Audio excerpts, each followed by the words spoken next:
Drama की starting होती है जहाँ पर हम जूली को देखते हैं। जूली जो कि इस वक्त नॉवल पढ़ रही होती है और नॉवल पढ़ते हुए वो गुस्से में कहती है, कैसा बकवास मेल लीड है जिसने हमारी फीमेल लीड को टॉर्चर किया, डिवोर्स देने के लिए मजबूर किया, ऊपर से उस विलन से मैरिज करने के लिए।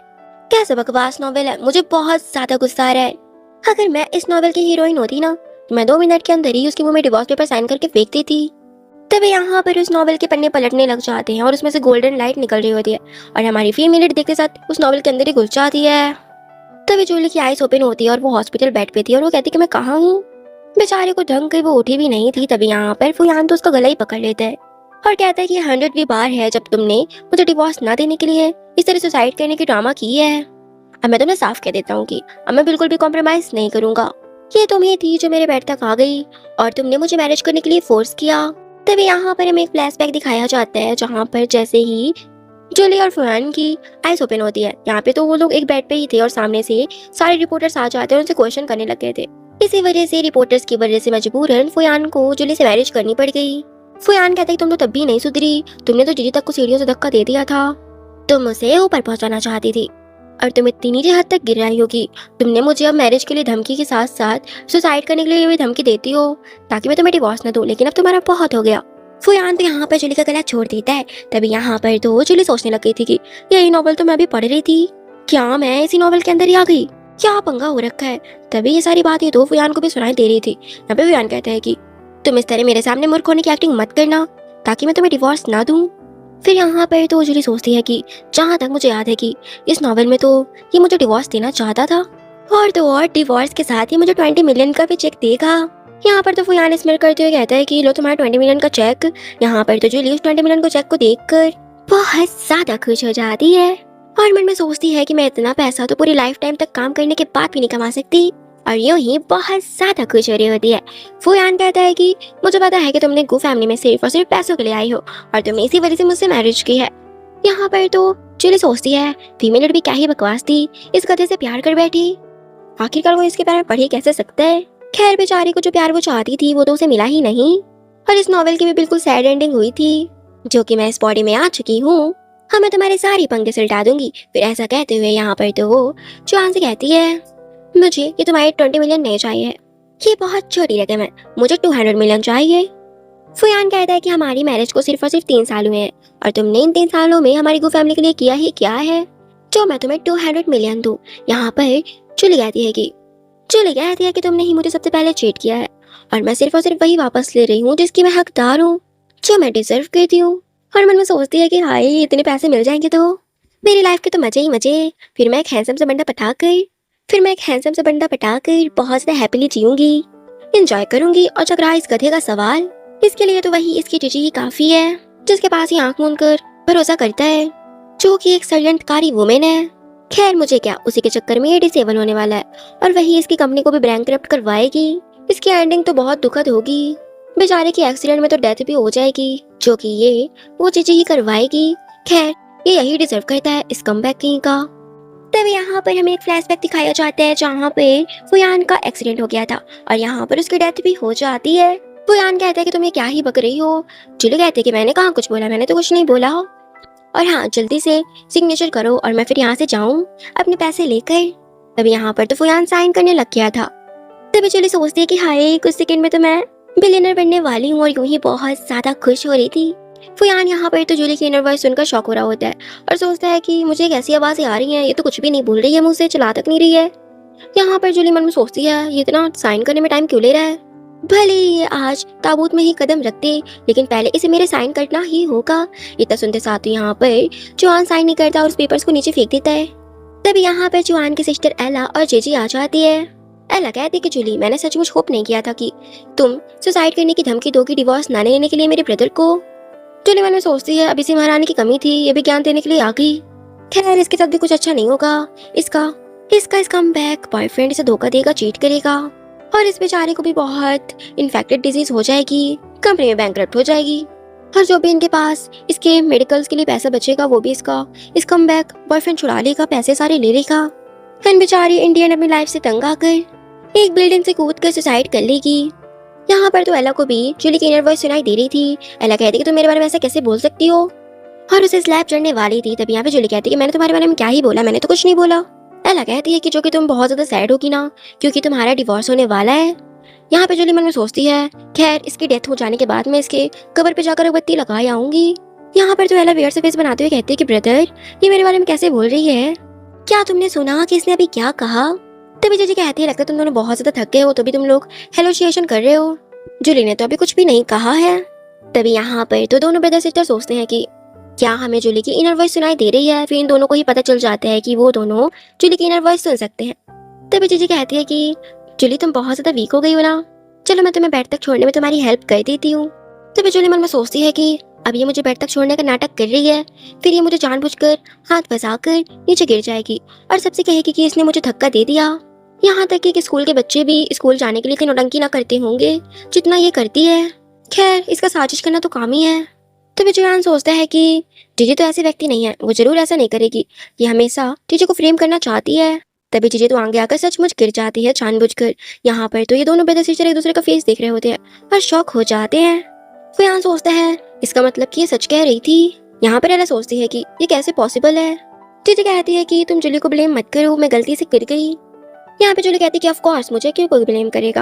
यहाँ पे जीजी कहती है कि मुझे पता है कि मेरी वजह से जियान तुम्हें डिवोर्स देने वाला है, इस वजह से तुम मुझसे नाराजगी रखती हो ना। सच कहें तो मैं और जियान एक दूसरे से बहुत ज्यादा लव करते हैं। इसके अलावा वो आपको 200 मिलियन देने तक को तैयार है। इन पैसों से तुम लाइफ टाइम अपनी लाइफ अच्छे से जी पाओगी। यहाँ पर तो जियान कहता है कि तुम बकवास मत करो जीजी, और मन में सोचता है कि इस चीज़ ने मेरी जान बचाई थी, इस वजह से मैं इसके लिए काफी ज्यादा आभारी हूँ। लेकिन जब से मेरे जूली के साथ मैरिज हो गई है, मैं इससे पूरी तरह से डिस्टेंस में रहता हूँ। और रही बात प्यार की, तो मुझे जीजी से प्यार तो कभी हुआ ही नहीं। मैंने उसे मैरिज करने का प्रॉमिस सिर्फ और सिर्फ इसलिए किया क्योंकि इसने मेरी पास्ट में जान बचाई थी। तभी जूली कहती है कि बहुत हो गया बकवास, चलो मेरे जल्दी से पैसे दे दो, फिर मैं यहाँ से जाती हूँ। और यहाँ पर तो जुआन के हाथ से चेक ले लेती है और कहते कि चलो चलो तुम जल्दी से इस चेक पर सिग्नेचर कर दो, फिर तुम अपनी मूनलाइट के साथ अपनी खुशहाल जिंदगी बिताना। और मन में सोचती है कि मैं पैसों के बारे में तो भूल ही गई थी। यहाँ पर तो जुआन उसके हाथ से वो चेक छुड़ा लेता है। यहाँ पर जूली कहती है कि तुम ऐसा कैसे कर सकते हो, तुम मुझसे ये चेक कैसे ले सकते हो, क्या तुम्हें मुझे 200 मिलियन देने का पछतावा है? तुम्हें इतने पैसे देने के लिए मुझे पछतावा नहीं करना चाहिए। अब सब कुछ सेटल तो हो गया है, मैं सहमत हूँ तुम्हें डिवोर्स देने के लिए। यहाँ पे जीजी कहती है कोई बात नहीं, मैं तुम्हें 200 मिलियन दे दूंगी। जूली तो बहुत ज्यादा खुश हो जाती है और कहती है तुम तो बहुत ज्यादा काइंड हो। मैं तुम लोगों के लिए गॉड से प्रे करूंगी कि तुम दोनों की मैरिज खुशहाल रहे और खुशी खुशी तुम लोग जियो और तुम लोगों की एक बिग फैमिली हो। और मन में सोचती है कि खैर ये फैमिली तो एक साथ ही ऊपर जाने वाली है। तभी एला कहती है कि इस जूली की कीमत तो बिल्कुल भी 200 मिलियन नहीं है। जीजी कहती है कि कोई बात नहीं, जब तक मैं जुआन के साथ रह सकती हूँ मेरे लिए पैसा कुछ भी नहीं है। जूली मन में सोचती है कि आश्चर्य नहीं है कि इसने अपनी एक्टिंग स्किल तो वाकई में बहुत अच्छी है, तभी तो इसने इस बेवकूफ को बेवकूफ बना रखा है। तभी तो इस गधे का इस कंपनी की बैंकरप्ट भी हो जाएगी और ये डिसेबल भी हो जाएगा और अंत में इनकी दुखद मृत्यु हो जाएगी। यहाँ पर तो जुआन कहता है कि जूली अभी भी मेरी वाइफ है और मैं उससे डिवोर्स ले लिया है, तुम्हें इसके लिए 200 मिलियन पे करने की जरूरत नहीं है। यहाँ पर तो जीजी कहती है कि मैं पे कर देती हूँ ना। तभी यहाँ पे जुआन कहता है कि बस करो, तुम जा सकती हो। और यहाँ पे अलग कहता है कि जाओ तुम देखो जीजी को कहाँ पर चोट लगी है। और यहाँ पर तो वो दोनों को ही वो भिजा देता है। और यहाँ पर सोचता है कि चौहान यहाँ पे सोचता है कि मैं जीजू को जितना इनोसेंट समझता था वो इतनी इनोसेंट है ही नहीं। खैर मैं यहाँ पर जुलू की इनर वॉइस सुन सकता हूँ, अगर उसने कुछ सच कहा है तो मुझे अपनी डेस्टिनी चेंज करनी होगी और अपनी लाइफ फैमिली को बचाना होगा। फिर वो जुलू से कहता है कि मैं इस बारे में थोड़ा और सोच रहा हूँ और मैं इस बार तुम्हारी गलती को अनदेखा करता हूँ, तुम जल्दी अपने कपड़े चेंज करो और घर चलो। इतना कहकर तो वो वहाँ से जाने लग गया था। जुलू चिल्लाती है कि एक बार तुम वापस से सोच लो, मैं तुम्हें थोड़ा डिस्काउंट दे दूंगी। जो हान तो उसे इग्नोर करके वहाँ से चला ही जाते हैं। जुलू पीछे से सोचती है कितना कंजूस मैन है ये, इसके पास पैसे हैं फिर भी नहीं दे सकता। बाद में यहाँ पर तो जुलू जब हील्स वगैरह पहनी हुई थी, यहाँ पर तो बड़बड़ाते हुए जा रही होती है कि इस तरह की हील्स वगैरह कैसे लोग पहन के चल लेते हैं और इस तरह के आधे फटे कपड़े मुझे तो बिल्कुल भी पसंद नहीं है, मुझे तो चला तक नहीं जा रहा है। जो यहाँ सोचता है कि ये तो काफी पहले से चेंज हो गई है, इसे ये तो हील्स वगैरह पहनना पसंद था। तभी ये लोग रोड में ऐसे जब चल रहे होते तभी साइड से एक कार आ रही होती है। जूली के ऊपर तो सारा गंदा पानी गिरने वाला था। तभी जूली यहाँ पे जोआन को पकड़ कर अपनी आंखें कर लेती है, जिससे सारा गंदा पानी तो जोआन के ऊपर ही गिर जाता है। और यहाँ पे सोचती है खैर ये इस कमबैक किसी तो काम आया मेरे। यहाँ पर जोआन कहता है कि अगर तुमने मुझे दोबारा से बदमाश कहा ना तो फिर देख लेना कि मैं क्या करता हूँ। जूली कहती है कि मैंने कहा कुछ कहा।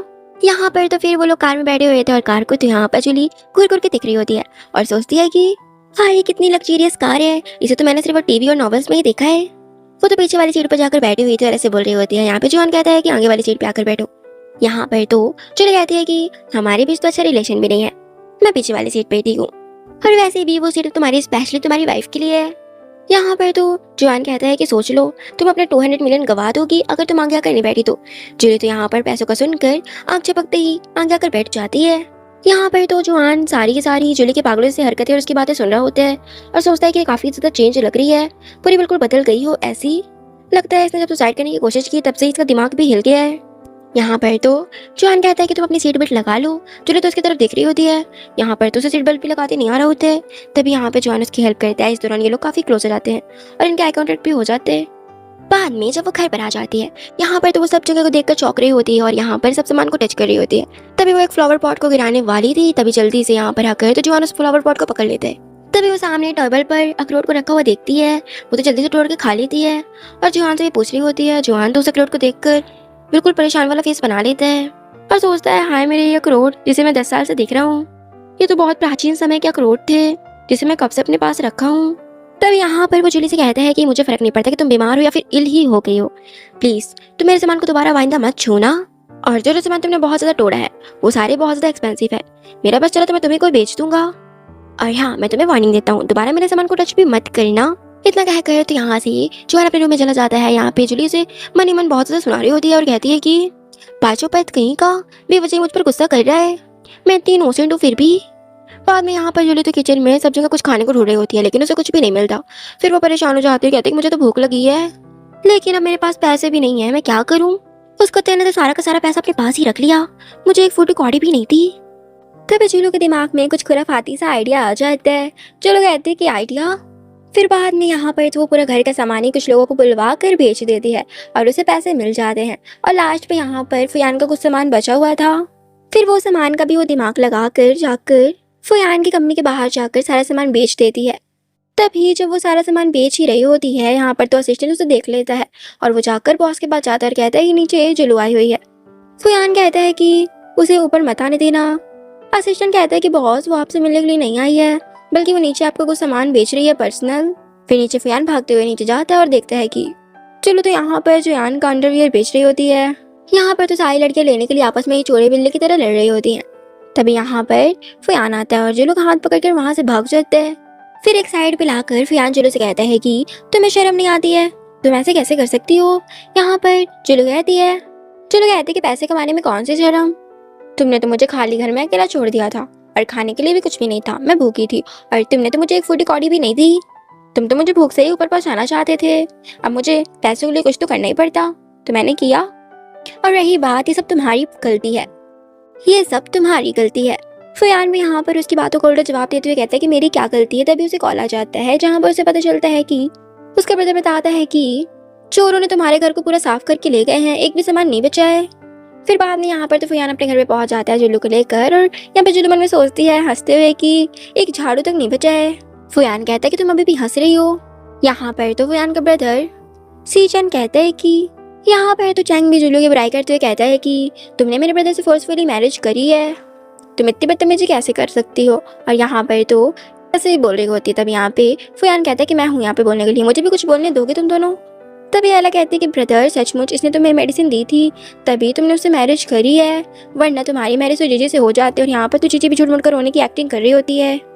यहाँ पर तो दोनों ब्रदर सिस्टर जीजी की साइड ही बोल रहे होते हैं और जीजी भी सिंपैथी लेने की कोशिश कर रही होती है। तभी एला कहती है कि मैं तुम्हें एडवाइस देती हूँ कि तुम डिवोर्स लेकर यहाँ से चली जाओ, तुम्हारे लिए बहुत अच्छा रहेगा।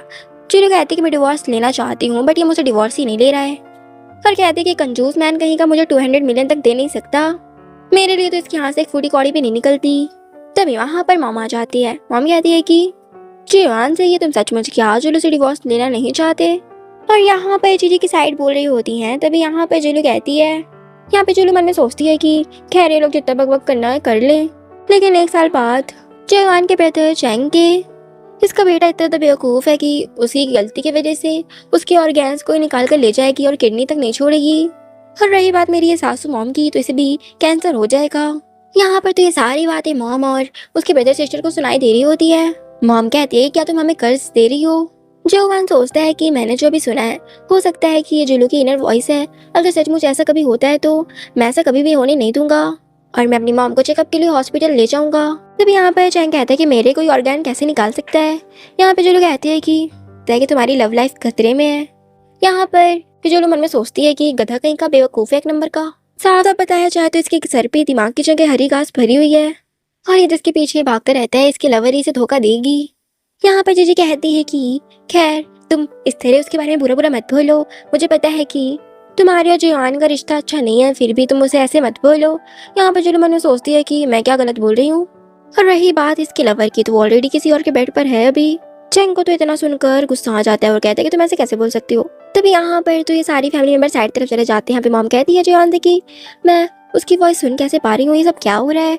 यहाँ पर जियान कहता है कि हम फैमिली मेंबर्स जियान की इनर वॉइस सुन सकते हैं। वो जो कहती है कि वो जो कहती है वो सच होता है। क्या पता सचमुच पेदर की गर्लफ्रेंड थाईलैंड से वापस आ गई हो। जुलू यहाँ पर मन में सोचती है ये लोग जीजू को कितना अच्छा मानते हैं, लेकिन इन्हें तो पता है ही नहीं। वो तो बस जियान को अपना एटीएम मशीन समझती है और इनकी कंपनी छीनने का इंतजार कर रही है। फिर इन सारी फैमिली वालों को तो हेल में पहुंचा देगी। यहाँ पर तो जियान सोच में पड़ जाता है और सोचता है कि जीजी ने तो हमेशा मेरी जान बचाई है और वो कितनी ज्यादा काइंड है। क्या वो सचमुच मुझे धोखा दे रही है। तभी एला कहती है कि जीजी मेरे ब्रदर को बहुत ज्यादा पसंद करती है, वो ऐसा कैसे कर सकती है। यहाँ पर मम्मी कहती है कि जीजी जियान को कभी भी धोखा नहीं देगी। तभी वहाँ पे जीजी आ जाती है और कहती है कि मुझे पता है कि जियान मेरी वजह से तुमसे डिवोर्स ले रहा है, इस वजह से मैं तुमसे थोड़ा सा माफी के तौर पर तुम्हें टी सर्व करना चाहती हूँ। जुली मन में सोचती है कि ये नौटंकी आवाज फिर से यहाँ पे आ गई है बस से बकवास करने के लिए, और यहाँ पर पता नहीं अभी क्या नाटक करेगी। खैर ये मेरे साथ फिर से खेलना चाहती है। फिर जुली यहाँ पर एक नॉवल वर्ल्ड का जो है फ्लैशबैक याद करती है, जहाँ पर इस वक्त आकर तो जूली को जीजी ने कुछ मेडिसिन पिला दी थी, उस टी में मिलाकर यहाँ पे जूली नहीं पी रही होती है और कहती है कि मुझसे पंगे लेने की कोशिश भी मत करना वरना मैं तुम्हें छोड़ूंगी नहीं। यहाँ पे जूली इनोसेंट बनते हुए कहती है कि ये माफी मंजूर नहीं कर रही है, प्लीज पी लो ना। तभी जियान आता है और सोचता है कि क्या गलत है क्या सही। फिर वो जूली से कहता है कि तुम एज अ माफी तुम उसकी टी पी लो। जूली मन में सोचती है इस फैमिली में तो सबका ही ऊपर का हिस्सा खाली है, अब मुझे इसको हैंडल करना पड़ेगा। फिर वो टी का कप लेकर तो यहाँ पे जीजी को ही पिला देती है। जियान मन में सोचता है कि क्या सचमुच जूली को इसने मेडिसिन कुछ मिलाकर दी थी। जूली कहती है कि तुम्हें अब घर जाना चाहिए जीजी, वरना तुम्हारी इस मेडिसिन का असर होने लग जाएगा। जीजी भी कुछ बहाना बनाकर जाने लग गई थी और कहती है कि मुझे जाना चाहिए। यहाँ पर ये सब लोग तो उसको देख रहे होते हैं बिल्कुल घूरते हुए, और जीजी यहाँ पर तो फिर जाते वक्त गिरते पड़ते जा रही होती है भंज भंज कर। यहाँ पर तो पूरी फैमिली शॉक हो जाती है क्योंकि जूली की बात तो सही निकल गई थी। यहाँ पर जियान सोचता है दूसरी बार इसकी बात सही निकली है। जूली यहाँ पे कहती है कि लगता है तुम सभी लोगों का दिमाग का सर के ऊपर का जो होता है ना वो खाली है। साफ भाषा में बोलूं तो तुम लोग बददिमाग हो, तुम्हें तो बददिमाग की टोपी पहनानी चाहिए और यहाँ पर झूठ मूठ के घर में पहना रही होती है। यहाँ पर जवान कहता है कि हटो दूर। तभी यहाँ पर तो फादर आ जाते हैं ग्रैंड माँ के साथ। फादर कहते हैं कि तुम्हें इसे डिवोर्स दे देना चाहिए, तुम्हें तो इसके साथ रहना भी नहीं था। यहाँ पर जूली मन में सोचती है कि इन्हें क्या लगता है कि मुझे इनके बारे में नहीं पता, जो इस फैमिली में आकर अपने इलेजिटिमेट चाइल्ड के लिए पैसे कमाना चाहता है और पाना चाहता है, सारी प्रॉपर्टी लेना चाहता है। यहाँ पर सभी लोग शॉक हो जाते हैं क्योंकि उन्हें पता चल गया था कि जूली जो भी कहती है वो सही बोलती है। और यहाँ पर तो मॉम फादर के कान के ईयर्स ही पकड़ लेती है और कहती है कान खींचते हो तुम ऐसा कैसे कर सकते हो। यहाँ पे फादर कहते हैं तुम बकवास करना बंद करो जूली से कहते हुए। पर साइड से तो यहाँ पर मॉम भी फादर के ईयर्स खींच रही होती है और कहती है कि मुझे सच सच सब कुछ एक्सप्लेन करो, मुझे सब कुछ सच्चाई जाननी है। यहाँ पर फादर कहते हैं कि तुम मुझे इस तरह बदनाम करने की हिम्मत कैसे कर सकती हो। यहाँ पे जूली सोचती है कि ये जिस इलेजिटिमेट चाइल्ड से इतना ज़्यादा प्यार करता है इसे तो पता भी नहीं है कि उसका बायोलॉजिकल चाइल्ड भी नहीं है। यहाँ पर तो सभी लोग मुंह खोलकर जूली की तरफ देखने लग गए थे। यहाँ पे जूली कहती है उसे तो बहुत ऑकवर्ड से लगता है और वो कहती है कि सब लोग मेरी तरफ क्यों देख रहे हो। यहाँ पर तो फिर मॉम फादर की अर्ज पकड़कर रूम में ले जाती है और कहती है कि मैं तुम्हें आज अच्छा सबक सिखाऊंगी। फिर यहाँ पर हमें पिटाई की आवाज़ सुनाई दे रही होती है। यहाँ पर तो एला कहती है कि मुझे नहीं पता था कि मेरी मॉम भी दबंग है, ये तो बहुत ज़्यादा डोमिनेटिंग भी है। यहाँ पर ग्रैंडमा सोचती है कि ये लड़की हमारी फैमिली को सेफ रख सकती है। फिर वो जियान से कहती है कि तुम एक मिनट मेरे साथ बाहर पे तो आओ। जूली पे चिल्लाती सब लोग मुझे छोड़ के क्यों चले गए, मैं यहाँ पे अकेले खड़ी रहूँ। यहाँ पे एला कहती है कि सिस्टर इन लॉ हम भी इंसान हैं, हम थोड़ी देर घूम के आते हैं, तब तक आप भी कुछ करिए। दूसरी तरफ यहाँ पर ग्रैंडमा तो जियान से बात कर रही होती है, कहती है कि अभी आपने देखा कि अंदर क्या हो रहा था और ये सब क्या है। यहाँ पर जियान कहता है कि जूली अब एक अलग व्यक्ति की तरह लगती है और उसके पास अन्य लोगों के भाग देखने की जो है क्षमता है, वो किसी का भी फैट देख सकती है। तभी ग्रैंडमा कहती है कि तुम्हारे ग्रैंडफादर के लिए भी एक एस्ट्रोलॉजर ने बताया था कि उनकी डेथ हो जाएगी एक्सीडेंट में, और उनकी डेथ हो गई थी और उन्होंने कहा था कि आपकी फैमिली के किसी भी मेंबर की अच्छा अंत नहीं होगा। लगता है यही फैट चला आ रहा है। तो हमारी इस डेस्टिनी को हल करने का केवल और केवल जूली ही तरीका है, जूली ही इसका समाधान निकाल सकती है। बाद में तो यहाँ पर एला और चैंग दोनों ये जुली के पीछे पीछे घूम रहे होते हैं और उसकी खिदमत करते हुए कहते हैं कि सिस्टर इन लॉ, मेरे ब्रदर के बारे में आप सोचिए ना, वो कितने ज्यादा हैंडसम है और रिच भी हैं। मेरे ब्रदर जैसा इंसान आप पूरे शहर में लालटेन लेकर भी घूमोगे फिर भी आपको नहीं मिलेगा। जुली मन में सोचती है कि उसके साथ कौन ही रहना चाहेगा, और वैसे भी मुझे 200 मिलियन मिल जाएंगे डिवोर्स के। यहाँ पर चैंग कहता है कि सिस्टर इन लॉ, क्या आपको लगता है कि मैं अभी भी कोई ट्रू लव में अपना पा सकता हूँ? मन में सोचती है कि अब मैं क्या करूँ, इसके मन में तो घास भरी हुई है दिमाग में पूरे। हालांकि तो यहाँ पर हंसी भी छूट जाती है। जुली कहती है कि तुम अपने गर्लफ्रेंड से ब्रेकअप कर लो, तुम्हारे यही अच्छा होगा। और मन में सोचती है कि वो तो इसके पीछे ही पड़ने वाली है। सबसे बड़ा तो यही है कि ये उसे निपट पाए जल्दी। यहाँ पर तो चैंग मुझे पाकर रोने लग जाता है और यहाँ पे एला बहुत जोर जोर से हंस रही होती है। एला को तो यहाँ पर चैंग के बारे में ऐसा ऐसा सुनकर उसे बहुत ज्यादा हंसी आ रही होती है। तभी वहाँ पर जियान आ जाता है। जुली यहाँ पे सुबह बैठी हुई थी, वो तो उसके पास आकर बैठ जाता है और उसके क्लोज आकर बैठ रहा होता है। यहाँ पे जुली बार बार खसक रही होती है और जियान भी उसके पीछे पीछे खसक रहा होता है। जुली कहती है कि तुम ये क्या कर रहे हो? जियान कहता है कि तुम जो बातें अपने मन में सोचती हो क्या वो सच है? जुली कहती है कि तुम्हें कैसे पता कि मैं क्या सोच रही हूँ? क्या तुम्हारे पास कोई स्पेशल एबिलिटी है कि तुम मेरी आवाज को समझ सकते हो? यहाँ पर जियान कहता है कि नहीं, मैं बस थोड़ा बहुत फेस देख के जान जाता हूँ। और यहाँ पर फिर वो जुली से कहता है कि क्या तुम मेरा फ्यूचर बता सकती हो? तुम्हें कोई आपत्ति तो नहीं होगी ना? जुली यहाँ पे सोचती है कि इसे लगता है कि मैं फ्यूचर बता सकती हूँ, इसे क्या पता कि मैं इस पूरी दुनिया का सब कुछ जानती हूँ कि क्या क्या होने वाला है। जुली कहती है कि ठीक है मैं तुम्हें बता दूंगी, लेकिन पहले तुम मुझे डिवोर्स की 200 मिलियन दे दो। यहाँ पे जॉन कहता है कि तुम कैसी हो, तुम्हें 200 मिलियन चाहिए और मेरा फैट बताने के लिए सिर्फ? यहाँ पे जॉन कहता है ठीक है मैं तुम्हें 1 लाख दे दूंगा। यहाँ पे जुली कहती है कि 1 मिलियन। यहाँ पर जॉन बार बार बीच में बोल रहा होता है यहाँ पे जुली, तो उसके बोलते साथ ही सारे मिलियंस बढ़ाती जाती है और 4 मिलियन पहुंचा देती है। तभी यहाँ पे जुली तो काट लेने के लिए आगे बढ़ती है, तभी वो गलती से जियान के ऊपर गिर जाती है और उसका हाथ उसके चेस्ट पे लग जाता है और यहाँ पर वो उसके चेस्ट को टच कर रही होती है। तो साइड यहाँ पर तो जीजी एक बंदे के पास आती है और यहाँ पर वो एक फाइल ले लेती है और कहती है कि अब उस जियान को तबाही का सामना करना पड़ेगा। तभी उसका सर अचानक से चकराने लग जाता है। वो कहती है लगता है मुझे मेडिसिन का असर हो रहा है। तभी यहाँ पर तो जीजी उस बंदे को ही पकड़कर अपने क्लोज करने लग गई थी और उसे बेड पे पटक देती है और उसके ऊपर आ जाती है। तो उस तरफ जुली यहाँ पे सोच रही थी इसके चेस्ट तो बहुत अच्छे हैं, लगता है इसकी बॉडी शॉडी बहुत अच्छी है, लेकिन क्या फायदा ये इसका हैंडसम होने का, है तो ये स्कम बैग ही। जुली खुद को समझाती हुई कहती है कि जुली तू भी क्या सोच रही है, इस स्कम बैग से दूर रहना है तुझे। फिर यहाँ पर जुली कहती है कि तुमने मुझे 8 मिलियन दे ही दिए हैं तो मैं तुम्हें सिर्फ तुम्हारा एक फैक्ट बताती हूँ कि तुम्हारी मूनलाइट जो है वो तुम्हारी फाइल बैटिंग वाली चुराने के लिए गई है और वो भी किसी बंदे के साथ तुम्हारे ऑफिस में ही है। तभी चैंग और एला यहाँ पर साथ में कहते हैं कि सिस्टर इन लॉ, मुझे लगता है कि आपसे कोई गलती हो गई है। वो तो मेरे ब्रदर को कितने ज्यादा पसंद करती है जीजी, तो वो ऐसा कैसे कर सकती है? जुली मन में सोचती है कि यहीं से तो इनकी स्टार्टिंग हो जाती है बैंकरप्ट होने की, और तो और पूरी कंपनी ही बर्बाद हो जाती है। यहाँ पर जॉन कहता है कि तुम मेरे साथ कंपनी चलोगी, और यहाँ पर फिर वही रूम में उसे ले आया था अपने ऑफिस पे। तब यहाँ पर जब वो लोग ऑफिस में जा रहे होते हैं और यहाँ पर फिर एक बंदा उनके ऊपर अटैक करने की कोशिश करता है जॉन के ऊपर। यहाँ पर तो जुली उसे किक करती है और उससे अच्छी खासी फाइटिंग करती है। फिर वो अपनी रियल लाइफ वाली फ्लैशबैक याद करती है जहाँ पर जुली को तो बहुत अच्छी तरीके से फाइटिंग आती थी, जहाँ पर वो बॉक्सिंग कर रही होती है। यहाँ पर तो जुली उस बंदे को एक किक में नीचे लुढ़का देती है और यहाँ पर तो ये सब देख कर उसकी फैमिली वाले सारे शॉक हो रहे होते हैं और यहाँ पर जॉन भी बहुत ज्यादा शॉक हो गया था। यहाँ पर एला जॉन से कहती है कि ब्रदर, अगर आपने फ्यूचर में कभी सिस्टर इन लॉ के साथ कुछ बुरा हाल किया ना तो आपका भी यही हाल होगा, आप प्लीज सहन कर लीजिएगा। जियान तो यहाँ पर जुली से बहुत ज्यादा डर रहा होता है। फिर वो लोग ऑफिस पे आ जाते हैं और यहाँ पर तो सचमुच जीजी उसी बंदे के साथ लगी हुई थी। यहाँ पर जियान सोचता है कि इसकी सारी बातें सच होती है, इसका मतलब कि मेरी कंपनी बैंकरप्ट हो जाएगी, मुझे अपनी डेस्टिनी सही करनी होगी, मैं ऐसा कुछ भी नहीं होने दे सकता। यहाँ पर तो ये जीजी इस बंदे पर ही इल्जाम लगाने लग जाती है और कहती है कि इस बंदे ने ही मुझे फोर्स किया। यहाँ पे जीजी जियान के पास आकर कहती है कि मैं सिर्फ और सिर्फ तुमसे लव करती हूँ, इसने ही मुझे फोर्स किया। यहाँ पे जुली पीछे मन में सोचती है ये कहता सचमुच इसके बातों में आ जाएगा, प्यार करती तो धोखा थोड़ी ना देती। सभी लोग यहाँ पे जुली की तरफ देखने लग गए थे। जियान कहता है कि तुम कह रही हो कि उसने तुम्हें फोर्स किया, फिर ये फाइल कहाँ से आ गई, आसमान से टपक कर आ गई क्या? जीजी कहती है कि मैं ऐसा बिल्कुल भी नहीं कर सकती, आपको तो पता है ना आंट कि मैं हमेशा से ही जियान से मैरिज करना चाहती हूँ और उसे बहुत ज्यादा लव करती हूँ।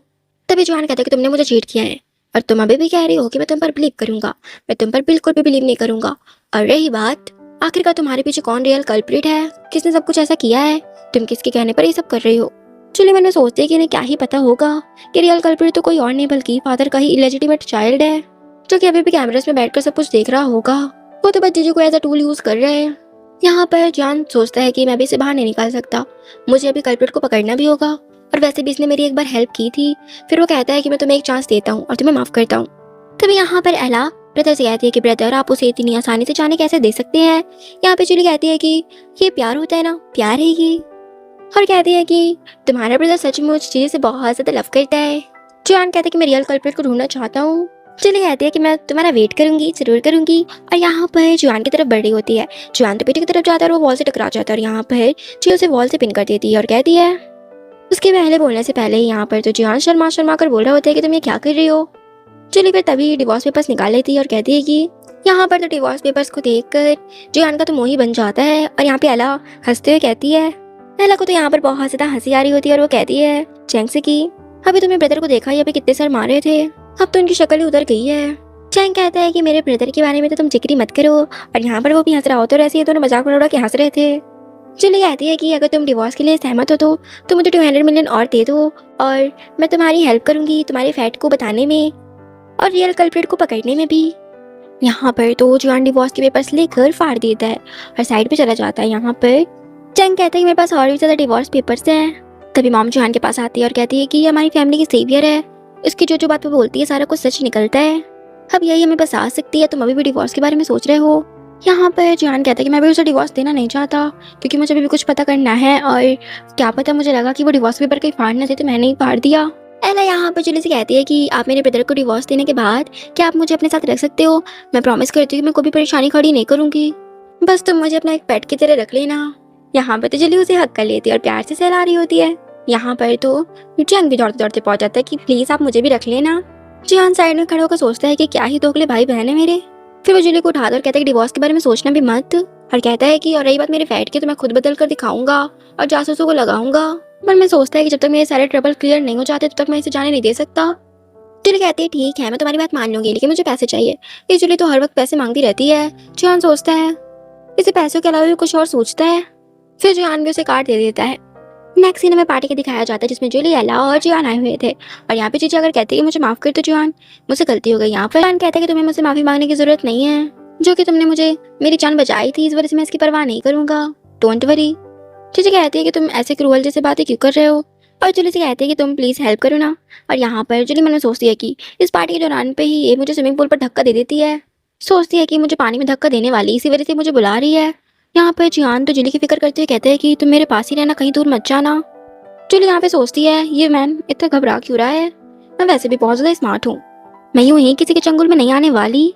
बाद में जब एला और जूली खड़े हुए थे तभी वहां पर पीछे से चुपचाप आकर जूली धक्का देने वाली थी जूली को स्विमिंग पूल पर। तभी जूली को एहसास हो जाता है और साइड हट जाती है जिससे जूली की जगह यहाँ पर जीजी गिर जाती है पानी में। और पानी की आवाज सुनकर यहाँ पर तो जियान को लगता है कि जूली पानी में गिर गई, इस वजह से उसे बचाने के लिए वो पानी में कूद जाता है और उसे बचाता है और चिल्लाते हुए कहता है कि जूली तुम ठीक हो। जूली कहती है कि मैं यहाँ हूँ। फिर वो जूली को सही सलामत देखकर यहाँ पर तो वो उसे पानी में जीजी को वापस धक्का देकर वहां से आ जाता है और जूली की फिक्र करते हुए कहते हैं कि क्या तुम अब ठीक हो, तुम्हें कहीं लगी तो नहीं। यहाँ पर तो जूली मिस्टर फू के चेस्ट को देखने लग गई थी क्योंकि उनका ऊपर से जो सेल था ओपन हो गई थी। यहाँ पर तो उनके चेस्ट को टच करने लग गई थी और यहाँ पर जियान भी मुस्कुरा रहा होता है, जियान भी मुस्कुरा रहा होता है। तभी फयान तो यहाँ पर फिर चेंज करने के लिए चला जाता है और यहाँ पे जब जूली एला के साथ जब जा रही होती है तभी सामने पर एक बंदे तो बहुत ज्यादा क्लोज होते हैं। यहाँ पर एला कहती है कि उनको तो देखो। यहाँ पर जूली कहती है कि वो तुम्हारे ही बॉयफ्रेंड है। यहाँ पर तो एला गुस्से में आ जाती है और उसके पास जाती है और उसे एक स्लैप चढ़ देती है। यहाँ पर तो ये बंदा भी बदतमीजी में उतर आता है और बदतमीजी करने लग गया था और यहाँ पर उस गंदे पोछे को उठाकर उसके फेस पे ही लगा देती है इस बंदे के। बेचारे को उस गंदे पोछे को देखकर तो उसको वॉमिटिंग से लगने लग जाता है। जूली एला से कहती है कि भड़ास निकाल लो अपनी। फिर एला भी उसे किक पे किक करती है और उसे कूट डालती है और अच्छी पिटाई लगाती है उसकी। दूसरी तरफ यहाँ पर जियान तो जब चाय रहा होता है तभी उसे कुछ आवाजें आती हैं जहाँ पर जीजी और एक बंदा होता है। तभी उनकी जियान के ऊपर पड़ जाती है और उसे कहते हैं कि उसको जाकर पकड़ो। और यहाँ पर ये लोग तो जाकर उस बंदे को पकड़ने लग गए थे। यहाँ पर तो सारे गुंडे आकर जियान को पकड़ने लग गए थे और उसे बहुत ज्यादा कूटते हैं। जियान भी अपनी जान बचाते हुए वहां से भाग रहा होता है। तभी वहां पर वो अचानक से गिर जाता है। तभी वहां पर जूली आ जाती है। फिर वो उन बंदों को अच्छा खासा पिटाई लगाती है। फिर कूटने के बाद फिर यहाँ पर वो जियान को लेके वहां से चली जाती है। तभी उनमें से एक गुंडा यहाँ पर जियान के ऊपर हाथ उठाने के लिए आ रहा होता है, कुछ चलाने के लिए। तभी जूली से पकड़ लेती है और कहती है तुम मेरे होते तो इसका कुछ भी बिगाड़ नहीं सकते। फिर यहाँ पर ना वो उनको कूट कूट कर उनकी बैंड बजा जाती है और यहाँ पर वो गुंडे तो डर कर यहाँ पे जूली से भाग ही जाते हैं। नेक्स्ट सीन हमें हॉस्पिटल का दिखाया जाता है जहाँ पर जियान तो बेहोश होता है तभी उसे होश आता है और वो साइड पर जूली को देखता है जो कि सो रही होती है। इस वक्त तो जूली जियान को बहुत ज्यादा क्यूट लग रही होती है। तभी वो उसके क्लोज आते हुए उसे किस करने वाला था तब यहाँ पर जूली की आइज ओपन हो जाती है और वो उसे एक पंच दे देती है। फिर जूली को रियलाइज होता है कि वो उसने किसको स्लैप चढ़ दिया है। फिर वो कहती है माफ करना, मुझे नहीं पता था कि ये तुम थे, मुझे लगा था वही ये परवर्ट लोग आ गए हैं, इस वजह से मैंने तुम पे स्लैप चढ़ दिया, माफ करना। फिर जूली कहती है कि दिखाओ मैं तुम्हें थोड़ी हेल्प तुम्हारी कर देती हूँ। यहाँ पर जॉन कहता है कि चुपचाप बैठ जाओ। फिर वो अपना फेस देखता है और कहता है कि क्या ही लड़की है, मेरा थोपड़ा ही बिगाड़ दी। नेक्स्ट सीन में यहाँ पर जूली को तो पता चल जाता है कि चंग इस वक्त मुसीबत में है। फिर वो सबको कहती है कि तुम जल्दी चल के चंग को बचाओ वरना वो उसके ऑर्गेन निकाल लेगी। दूसरी तरफ यहाँ पर तो चैंग को एक बंदी ने बांध कर रखा हुआ था और वो उससे बिल्कुल डरावनी हंसी में हंसते हुए कहती है कि मैं तुम्हारे यहाँ सारे ऑर्गेन निकाल दूंगी और उसे बेच दूंगी। बेचारा चैंग जो कि बहुत ज़्यादा टेरस सहमा सा होता है और कहता है कि मैं तुमसे रिक्वेस्ट करता हूँ कि मुझे छोड़ दो। यहाँ पर तो ये बंदी बहुत जोरों से हंसते हुए कहती है कि मैं तुम्हारी आज आइस और किडनी दोनों निकाल लूंगी। इससे पहले वो कुछ कर पाती तभी वहाँ पर जूली और चेरहान लोग आ जाते हैं। यहाँ पर तो फिर ये बंदी को जूली बहुत ज़्यादा कूटती है और उसकी हालत तो बिगाड़ी देती है। उसको ऐसा कूटता देख यहाँ पर सभी लोग शॉक हो जाते हैं क्योंकि वो बहुत खतरनाक तरीके से कूट रही होती है। चेरहान कहता है कि बस करो, हम इसे पुलिस में दे देंगे। यहाँ पर फिर जूली भी मान जाती है और उठ जाती है। तभी वो लड़की तो पीछे से हमला कर देती है और यहाँ पर जूली को बचाने के लिए बीच में जॉन आ जाता है जिससे उसे नाइफ लग जाती है। फिर जूली तो गुस्से में उस बंदे को किक करती है। फिर जूली कहती है कि चलो मैं तुम्हारी हेल्प करती हूँ। फिर वो उसे उठा लेती है। यहाँ पर तो जॉन तो बिल्कुल क्यूटली पपेट की तरह बिहेव कर रहा होता है। फिर बाद में तो यहाँ पर हमें हॉस्पिटल का सीन दिखाया जाता है जहाँ पे जूली कहती है कि मेरी वजह से तुम्हें चोट लग गई तुम्हारे चेस्ट पर। फयान कहता है कि डोंट वरी, मेडिसिन वगैरह लगा लूंगा, तुम्हारे लिए मैं अपने ऊपर कोई भी निशान नहीं छोड़ूंगा, डोंट वरी। जूली कहती है कि तुम ऐसा मत सोचो कि मुझे तुम पर इंटरेस्ट है। और मन में सोचती है एक बार तो कहना पड़ेगा लेकिन इसका फिगर तो बहुत अच्छा है, लेकिन पता नहीं इस बंदे के फिगर देखकर मैं खुद का कंट्रोल खोने लगती हूँ। फुयान को तो यहाँ पे सब कुछ सुनाई दे रहा होता है। वो मनी मन स्माइल करता है। फिर वो कहता है कि तुम्हें किस टाइप का मैन पसंद है, तुम अपने फ्यूचर हस्बैंड को कैसा दिखना चाहती हो, तुम जैसा चाहोगी मैं वैसा बनने की पूरी कोशिश करूंगा। जूली कहती है कि तुम्हारे लिए बेहतर यही होगा कि तुम मुझे भूल जाओ। और मन में सोचती है कि मैं इसे बेवकूफ़ दिखती हूँ क्या, मुझे तो बस पैसा कमाना है और मैं प्यार व्यार के चक्कर में नहीं पड़ने वाली। फिर यहाँ पर तो वो कहती है कि मुझे प्यार व्यार में कोई इंटरेस्ट नहीं है और तुम पर से तो बिल्कुल भी नहीं होने वाला। और यहाँ पर तो फिर फुयान जल्दी से वो कार्ड निकालता है। जूली तो फिर जल्दी से वो कार्ड ले लेती है और कहती है कि मैं तो कुछ भी ले सकती हूँ ना। जो यार मन में सोचता है कि इस लालची लड़की को तो मैं पैसों के द्वारा कंट्रोल कर सकता हूँ। जूली कहती है लेकिन एक मिनट, तुम्हें कैसे पता कि मुझे पैसे चाहिए थे। यहाँ पे जुआन कहता है कि क्योंकि मैं तुम्हारी इनर वॉइस सुन सकता हूँ। जूली कहती है कि तुम मजाक कर रहे हो ना। फिर वो उसकी तरफ घूरते हुए कहती है कि तुम कैसे जान सकते हो, तुम तो एक पेपर मैन हो ना, और तुम्हें कैसे पता कि मैं क्या सोच रही हूँ। जूली कहती है कि मैं तुम पर बिलीव कैसे करूँ। फिर कहती है कि ठीक है मैं तुम पर बिलीव करने के लिए रेडी हूँ, लेकिन मैं जो भी सोचूंगा तुम्हें बताना होगा, अगर तुम बता देते हो तो। फिर वो अपनी पॉकेट से बहुत सारे कार्ड्स निकालती है और कहती है कि मैं तुम्हें पैसे वाले कार्ड जो है वो तुम्हें दे दूंगी। जोयान कहता है कि नहीं, मुझे तुम्हारे कार्ड नहीं चाहिए और मैंने गैस किया है कि तुम्हें दोबारा डिवोर्स लेने की अनुमति नहीं है। और यहाँ पर जूली को अपनी तरफ खींच लेता है। जूली कहती है कि तुम मुझे खींच क्यों रहे हो खुद के क्लोज। और यहाँ पर फिर उसके ईयर्स पे आकर कहते हैं कि मेरे क्लोज आती है तुम्हारी हार्ट बीट फास्ट हो जाती है ना। यहाँ पर जूली कहती है कि तुम ये क्या बकवास कर रहे हो, अभी मैंने तुम्हें अपने दिल से कहते हुए सुना कि तुम मुझे पसंद करती हो। जूली सोचती है कि हाय मेरी हार्ट बीट इतनी ज़्यादा फास्ट क्यों हो रही है, क्या सच में मैं इस नमूने को पसंद करती हूँ। फिर जूली को तू कन्विंस करते हुए कहती है कि नहीं नहीं ऐसा नहीं हो सकता, मैं इस गधे के प्यार में तो बिल्कुल भी नहीं पड़ सकती, मुझे इसके प्यार में पड़ने की अनुमति नहीं है। जूली कहती है कि तुमने गलत कैस किया, मैं तुम्हें कैसे पसंद कर सकती हूँ। फिर यहाँ पर फिर जूली को खुद के क्लोज कर लेता है और कहता है कि मैं तुम्हें बहुत ज़्यादा पसंद करता हूँ। और यहाँ पर इन दोनों का आई कॉन्टेक्ट भी हो गया था। वो यहाँ पे जूली को किस करने के लिए आगे बढ़ता है, तभी यहाँ पर फादर आ जाते हैं और कहते हैं कि रुक जाओ। फिर कहते हैं कि वो मैं तुम्हारे भले के लिए सब कर रहा हूँ और वो तुम्हारे योग्य नहीं है। जोयान कहता है कि जूली बहुत अच्छी है। यहाँ पर फादर कहते हैं कि इसके आने के बाद तुम्हारे साथ कितनी ज़्यादा घटना घटी है और कितना ज़्यादा दुख हुआ है, और तुम देख रहे हो कि उसने हमारे हंसते खेलते परिवार को भी घेर दिया है। यहाँ पे जोयान कहता है कि ये सब कुछ आपके उस इलेजिटिमेट चाइल्ड की वजह से हो रहा है। यहाँ पर तो जूली सोचती है कि ये फादर भी बिल्कुल के बिल्कुल बेवकूफ़ हैं, जाकर चेक नहीं कराते हैं कि ये उनका इलेजिटिमेट चाइल्ड है भी कि नहीं। वो तो उनका बायोलॉजिकल चाइल्ड भी नहीं है, फिर भी उसके लिए इतना कुछ कर रहे हैं। इनके सर में भी बिल्कुल भूसा भरा हुआ है, ये तो पैटर्निटी टेस्ट भी नहीं करवाए। फादर भी यहाँ पर सोच में पड़ जाते हैं और सोचते हैं कि इसे मेरे इलेजिटिमेट चाइल्ड अजिन के बारे में कैसे पता चला। नेक्स्ट सीन में जीजी तो यहाँ पर जोहान की कॉफ़ी में मेडिसिन मिलाकर ले आते हैं और सोचते हैं कि इसको पीने के बाद जब इसको नशा हो जाएगा, अगर हमारे बीच कुछ होता है तो फिर तो इसे मैरिज मुझसे करनी ही पड़ेगी। फिर यहाँ पर तो जिली की मीटिंग में बैठा होता है और यहाँ पे मीटिंग करते वक्त वो कॉफ़ी पी लेता है। कॉफ़ी पीते साथ ही यहाँ पे चक्कर से लगने लग गया था और उसको बहुत ज़्यादा डिजी फील हो रहा होता है। जिली तो यहाँ पर जोहान के एक रूम के पास ले आए थे और जैसे वो रूम के अंदर जाने वाली थी तभी वहाँ पर जिली आ जाती है। जिली को देखकर तो जोहान जल्दी से अंदर उसे रूम में ले लेता है और डोर लॉक कर देता है। बात तो जिजी डोर को नॉक करती ही रह जाती है। दूसरी तरफ यहाँ पर तो फादर का इलेजिटिमेट चाइल्ड उनसे प्रॉपर्टी के पेपर साइन करवाने में लगा हुआ था। फादर तो यहाँ पर प्रॉपर्टीज के पेपर्स पे साइन करने वाले थे। फिर तभी वो जूली की बात याद करते हैं कि उसने कहा था कि आपको एक बार पैटर्निटी टेस्ट करवा लेना चाहिए। तो ये फादर यहाँ पे अजय से कहते हैं कि क्या तुम मेरे ही बेटे हो। यहाँ पे तो अजय अपनी असलियत दिखाते थे और कहते हैं कि तुम्हें पता चल गया कि मैं तुम्हारा सन नहीं हूँ। फादर कहते हैं कि मैं इस पर साइन नहीं करूंगा। यहाँ पर तो अजय ने जबरदस्ती साइन करवाने लग गया था उनसे। पहले कि वो साइन करवा पाता तभी वहाँ पर जूली और उस पूरी फैमिली आ गई होती है। अजय तो यहाँ पर पूरी पलटन को देखकर, फादर को धक्का देकर बहुत तेज से वहाँ से भाग जाता है। जूली कहती है कि मैं इसका पीछा करके आती हूँ और कहती है कि पहले फादर को हॉस्पिटल ले चलते हैं, हम बाद में उसका पीछा कर लेंगे। नेक्स्ट सीन में तो यहाँ पर जीजी और अजय ने पूरी फैमिली को ही किडनैप करवा लिया होता है। जब इस बारे में जूली और जियान को पता चलता है तो वो भागते वहाँ पे आ जाते हैं और कहते हैं कि मेरी फैमिली कहाँ है। यहाँ पर तो अजय एला का ही गला पकड़ लेता है और कहता है कि तुम बहुत ज्यादा बोलती हो। यहाँ पर तो एला बहुत ज्यादा बोले जा रही थी और कहती है कि एला कहती है कि जूली ने हमें सब कुछ सच बता दिया तुम्हारे बारे में कि तुम हमारे ब्रदर नहीं हो। यहाँ पर जो कि तुम्हें पता चल ही गया कि मैं तुम्हारा ब्रदर नहीं हूँ, तो क्यों ना मैं तुमसे ये मैरिज कर लूँ। तभी यहाँ पर तो अजय जियान को तो पहाड़ से धक्का देने वाला था। तभी यहाँ पर जूली जीजू को पकड़ लेती है और कहती है कि उसे छोड़ दो वरना मैं इसका काम तमाम कर दूंगी। जीजी रोते हुए कहते हैं कि प्लीज मुझे बचा लो, मैंने तुम्हारे लिए कितना कुछ नहीं किया। यहाँ पर अजय कहता है कि बिल्कुल मतलब ही बनते हुए कि तुमने मेरी हेल्प बहुत ज्यादा की है, लेकिन तुमसे प्यारी मेरी कंपनी है। यहाँ पर तो जूली काइंड कर रही होती है। अजय तो यहाँ पर जियान को धक्का दे देता है। जूली भी उसे बचाने के लिए कूद जाती है और उसे हक कर लेती है, जिससे उसे ज्यादा चोट नहीं आती और वो दोनों ही बच जाते हैं। जूली कहती है कि तुम ठीक हो, क्या तुम्हें पता है कि बहुत ज्यादा डेंजरस था, हम बच गए। लेकिन यहाँ पर तो जियान कहता है कि मैं तुम्हें पसंद करता हूँ। जूली कहती है कि मैं सोचा कि अगर तुम मुझसे ऐसा कुछ कहोगे तो मैं तुम्हें माफ कर दूंगी, बस मैं एक कदम देर से आई वरना तुम्हारे साथ क्या हो जाता, तुमने तो मुझे डरा ही दिया था। जियान कहता है कि मुझे पता था कि तुम मुझे बचाने के लिए आओगी। जूली कहती है कि तुम मुझसे इतना होप कैसे कर सकते हो, अगर मैं ना आती तो। जियान सोचता है कि आखिरकार मेरी लाइफ और डेस्टिनी तुमने ही तो चेंज की है। और यहाँ पर फिर जूली को किस करने लग गया था। फिर ये दोनों हक करते हैं। नेक्स्ट सीन में तो यहाँ पर जूली और जियान तो हाथ पकड़ के जा रहे होते हैं स्माइल करते हुए। पीछे से तो ये दोनों गॉसिपिंग कर रहे होते हैं उनकी फैमिली मेंबर्स। एला कहती है कि क्या आप सिस्टर इन लॉ मेरे ब्रदर को डिवोर्स नहीं देगी।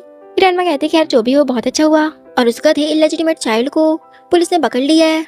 तुम्हारे ब्रदर और सिस्टर इन लॉ एक रिलेशनशिप में है, अब हम एक फैमिली हैं और अब एक अच्छा जीवन जिएंगे।